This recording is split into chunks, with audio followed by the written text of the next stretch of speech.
Nagaan keenya kan jaalalaa fi kan kabajaa bakka irraa sagantaa keenya hordoftan hundatti sinaa qaqqabu jechuun sagantaa keenya guyyaa har'aa eegallee jira dhaggeeffattoota maatii faana artii YouTube. Kanneen amma sagantaa keenya hordofaa jirtan bakka teessanii sagantaa keenya hordofaa isiniin jennaan nuti sagantaa keenya qabannee isiniif dhiyaannee jirra. Kanneen faana artii YouTube'iif maatii hin ta'in ammoo faana artii YouTube'i subscribe, share, like gochuudhaan maatii keenya ta'a isiniin jennee kabajaan isin gaafanna. Amma gara sagantaa keenyaatti isin dabarsa.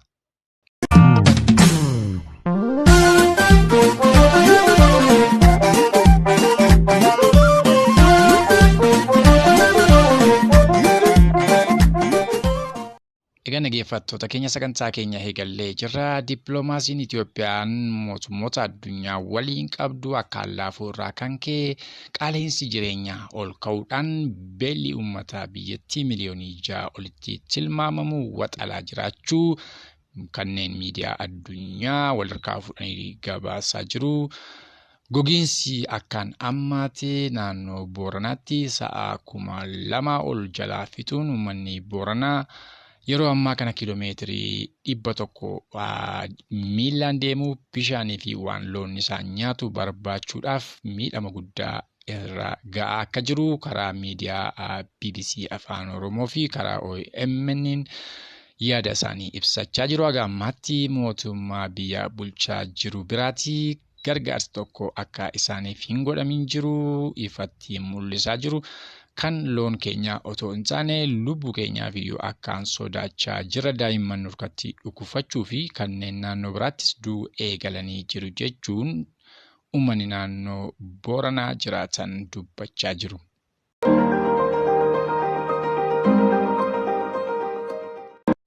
Gama biraan ammoo mootummaan Itoophiyaa yeroo adda addaatti Itoophiyaa Eerlaanitti meeshaa waraanaa fe'uun gama Eertiraatti akka bobba'aa ture ragaa guutuu waliin arganne jechuudhaan gaazexeessitoonni CNN 4 gabaasa dheeraa baasanii jiru. Yeroo ammaa kana CNN irratti ijoo dubbii ta'eera dhimmi Itiyoo Eerlaan. Yeroo ammaa kana akka seera addunyaatti International Ambition Law cabsuun ammoo mootummaa Itoophiyaas ta'e akkasuma Itiyoo Airlines akka itti gaafatamaa guddaa keessa isa galchee jiru yaaddoo guddaa uumaa jira. Ta'u malee Itiyoo Airlines dhimma kana nuti hin dalne jechuun ifatti kaadee jira. Ta'u malee ragaa guutuu waliin ammoo miidiyaalee gurguddaa addunyaan walirraa fuudhamaa jira. Gara fuulduraatti qoqqobbii addunyaan dhimma civil aircraft irratti qabdu akka Itoophiyaa irratti darbamuuf sodaa guddaa uumee jira. Akkasuma Itiyoo Airlaanii fi mootummaa Itoophiyaa US waliin daldalaa waliin karaa Itiyoo Airlaaniin gaggeessan irratti dhiibbaa fiduu danda'a. Akkasuma immoo xiyyaara kaampaanii guddaa Ameerikaa xiyyaara kan ta'e Boeing 77 illee qoqqobbii biraa irraa kaa'uu danda'a ni jedhamus yaaddoo guddaa uumee jira. Haa ta'uutii gama biraan ammoo Member of Star Islands kan jedhamu jira.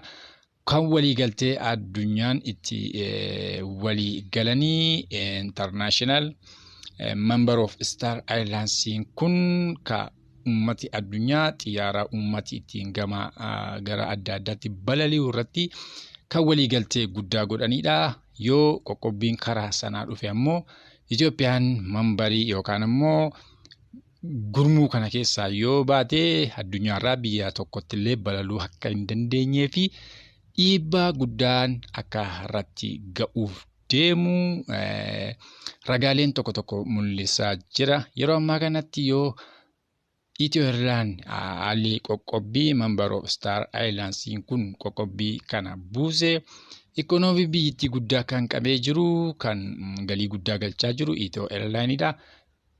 Akkasuma gargaarsaa fi gargaarsa namummaa fi akkasuma gargaarsa dooraalaa mootummaan Itoophiyaa yeroo ammaa kana addunyaarraa dhabdee turratti dabalate yoo kun isaan qaqqabee gara kamitti akka deemaa jiru baay'ee kan nama yaaddessuudha jechuun keessa beektoonni tokko dubbachaa jiru.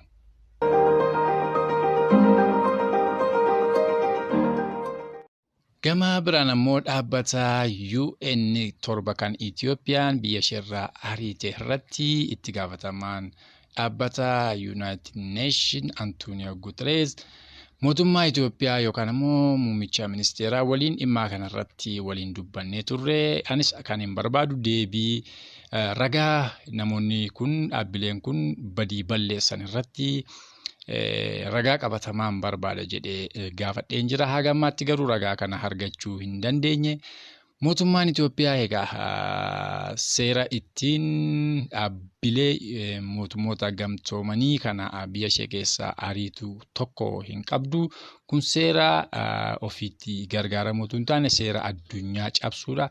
Seera addunyaa cabsuun ammoo itti gaafatamummaa guddaa keessan nama galcha jechuudhaan guyyaa kaleessaa yeroo salgaffaaf walgahii dhimma Itoophiyaa, Eertiraa fi lola naannoo Tigraay irratti mootummoonni gamtoomanii Chaayinaa, Raashiyaa fi Indiyaa dabalatee ta'aniin dhimma kanarratti yaada isaanii kennanii jiru. Itti gaafatamaan Haayilaand irraa kan dhufe dhimma kana akka keessoon ta'anii furatanii fi dhaamsa dabarsanii jiru. Kanneen Chaayinaa fi Raashiyaanis Indiyaa dabalatee yaaduma wal fakkaataa himanii jiru. Haa ta'uutii hoogganaan mootummoota gamtoomanii kun mootummaa Itoophiyaa yeroo adda addaatti akka kadhachaa turanii fi waan isaan gaafachaa turanis furmaata akka hin arganne yeroo adda addaatti deddeebi'uun mootummaan Itoophiyaa nu kijibuudhaa fi seera addunyaa irra deddeebiidhaan cabsaa akka turee fi ammallee sana filatee akka filannootti furmaata qawwee godhatee itti deemaa jira. Sun ammoo yakkaa fi itti gaafatamaa guddaa keessa biyyattii galchisiisaa jira jechuudhaan ifatti miidiyaatti dubbatanii jiru. Kun ammoo mootummaa Itoophiyaa gargaarsa namoomaa akkasuma gargaarsa akka biyyaatti gargaaran akkasuma dippiloomaasii mootummaa Itoophiyaa waliin addunyaan qabdu dhabamsiisuu danda'a jechuudhaan Antonio Guterres dubbatanii jiru. Ammas kanarratti nuti xalayaa ga'aa fi waan isaan balleessan ragaa qabatamaa barbaanne jechuun mootummaa Itoophiyaa gaafatanii jiru.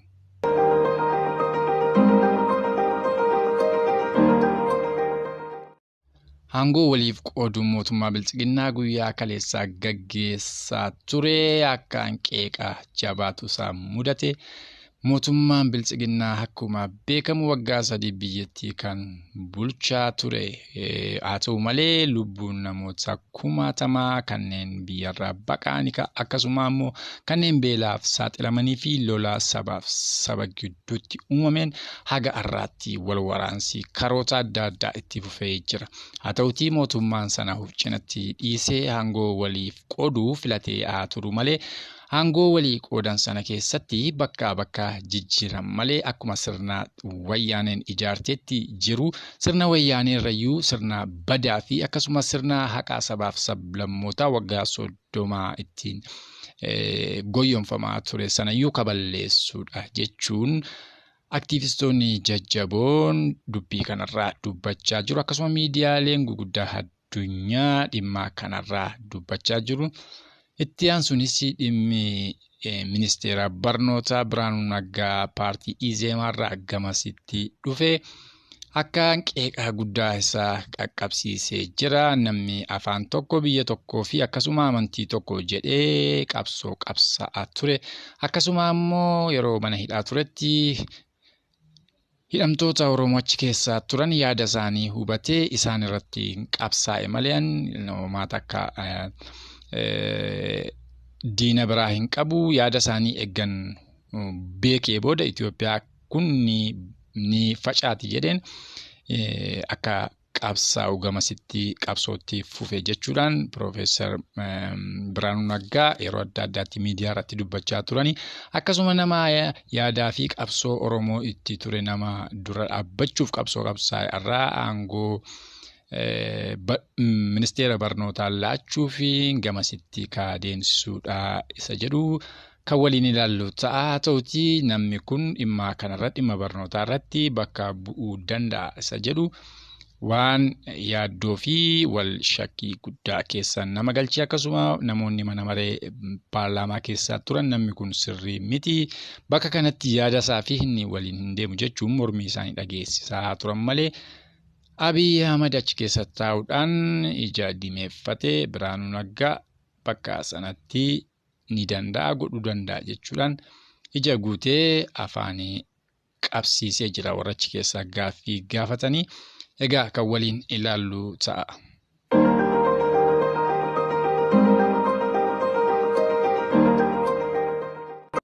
Dargaggoota Oromoo Irreecharraa deebi'anii bakka buutee isaanii kan dhabaman kuma olitti kan tilmaamaman yoo ta'u, isaan keessa namni jabaa fi beekamaa kan ta'e Atileet Margaan yeroo ammaa kana Buraayyuu kaambii waraanaa keessatti akka hidhamee jiru odeeffannoon gamasiitii ba'ee mul'isaa jira. Egaa akkuma beekamu Abiy Ahmed olitti namni Itoophiyaadhaaf bakka guddaa kenne biyya sana maqaa isii ol kaasaa ture gaarummaa guddaa kan biyyattiif dalagee Margaan yeroo ammaa kana mana hidhaa keessaa sirna biltsiginnaan qabame akka dararamaa jiru odeeffannoon gara sooshaal miidiyaatiin bahaa jiran mul'isaa jira. Akkasuma qeerroowwan hedduun akka hidhaadhaaf saaxilamanii kanneen immoo eessa akka buuteen isaanii dhabames hedduu akka ta'e karaa maatii isaanii iyyaafannoo maatii isaanii dhagaatii jirra. Kanaaf sirni mootummaa biltsiginnaa qabsoo uummata Oromoon aangootti gabba'ee booda Oromoo dhabamsiisuuf irratti hojjechuuf ministeerota sirnaa nafxanyaa deebisuuf tattaafatan 20 ol filatee itti deemee jira. Akkasuma sirni mootummaan naannoo Oromiyaa jedhamu biltsiginnaan mootummaa kana cina dhaabbachuun Oromoo irratti shiruu fi daangaa Oromoo gama hundaan ciree gara hormaadhaaf kennu murteeffatee jira. Har'a Abiy Ahmedii fi mootummaan naannoo Sumaalee Mustafee gara Cinaaksan deemanii uummata waliin hin mari'anne.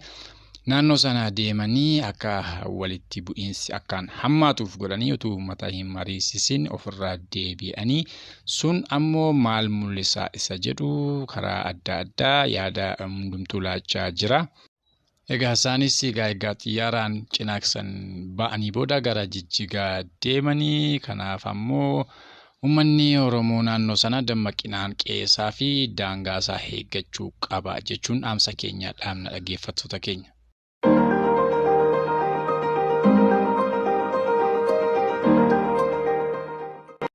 Gootichi waraana bilisummaa Oromoo tarkaanfii isaa diinarratti fudhatu gara kibba lixaatti akkasuma immoo gara lixa Oromiyaa akkasuma giddugala Oromiyaatti tarkaanfii jajjabaa diinarratti fudhachaa akka jiru ibsee jira. Yeroo ammaa kanatti godina Gujii keessatti humni goolessituu Abiy Ahmed booboo sakatta'uuf maqaa jedhuuf tusiin qeerraa hin mittiqiin gootichi waraana bilisummaa Oromoo bakka siin hidhannoo isii hiikkattee ciisaa jirtutti hunda isii daaraa gochuudhaan kanneen 4 ol ta'an ammoo harkaan qabee jira. Gootichi waraana bilisummaa Oromoo lixa Dambidolloo keessattis haaluma wal fakkaatuun diina irratti aleellaa jabaa fudhachuudhaan humna goolessituu Abiy Ahmed irraa 23 ajjeesee 7 ammoo harkaan qabee jira.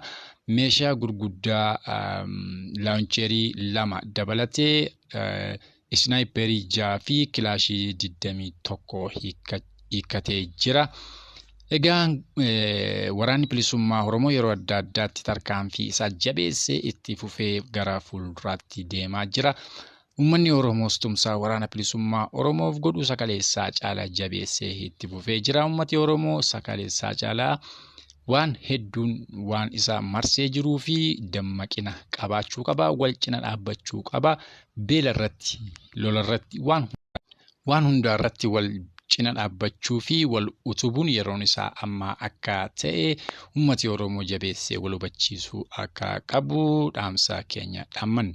Egaan gootichi waraana bilisummaa Oromoo mooraa isaa hedduu keessatti ammas qeerroowwan kumaatamaa leenjisaa akka jiruu fi meeshaalee garaagaraas diinarraa hiikkatee eebba isaaniif akka qopheessaa jiru gootichi waraana bilisummaa Oromoo yeroo adda addaatti ifa nuuf gochaa jira. Gama biraan ammoo sirni biltsiginnaa shiraa adda addaa qopheeffatee uummata ittiin doorsisuu eegaluuf jira. Akka fakkeenyatti hojjettoota mootummaa keessaa kanneen saba isaaniif quuqaman gara lagaatti geessuun egaa ajjeesee booda bilbilaan maatii gaafa dubbisuun woboodha gara bosonaa jirra yookaan maallaqa yookaan waan akkanaa godhi jechuun maatii dararuu akka eegalee bira ga'amee jira. Akkasuma qeerroo hidhuudhaan ammoo akka nama shanee jechuudhaan manidhaa keessaa baasanii ajjeesuunis itti fufee jira. Akkasuma qeerroo gara biyyaatti bakkoota adda addaatti irreecha dhaqanii galan qabuudhaan alaabaa adda bilisummaa Oromoo woboo itti fannisuudhaan deeggartoota shanee warra shaneen bobbaase jechuun dargaggoota nagaa irratti reebichaa fi maqaa balleessiin karaa miidiyaatiin baasanii irratti duulaa jiraachuun dhagahamaa jira. Kunis shirrii bilchiginnaa uummata Oromoo ittiin abdii murachiise qabsoo irraa deebisuuf baafate keessaa isa ijoodha. Kanaaf qabsoon qeerroo fi uummanni Oromoo godhaa jiru jabaatee itti fufuu qabaa jenna.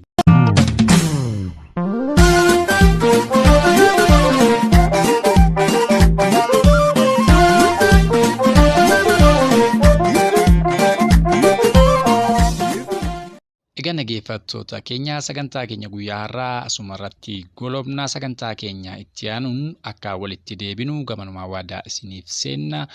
Kanneen faana aartii yuutuubiif maatiin ta'in ammoo faana aartii yuutuubiin sabiskiraayib gochuudhaan laayik sheer gochuudhaan maatii keenya taasisaniin jedha dhaggeeffattoota keenya.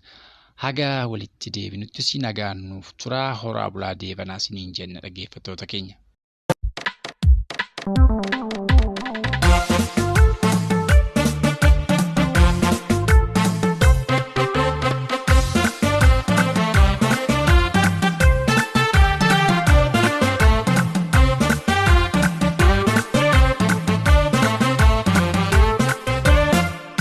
Mootummaa keessaa nama qabna jechuun yaa sabaa maqaa maal godha ergaan kabajamne ergaan naaneffamne siidaan dhaabatee fi galaataan arganne lubbuun goototaa kaleessa dhabne masaraa mootummaa keessaa nama qabna jechuun yaa sabaa maqaa maal godha ergaan kabajamne ergaan naaneffamne siidaan dhaabatee fi galaataan arganne lubbuun goototaa kaleessa dhabne.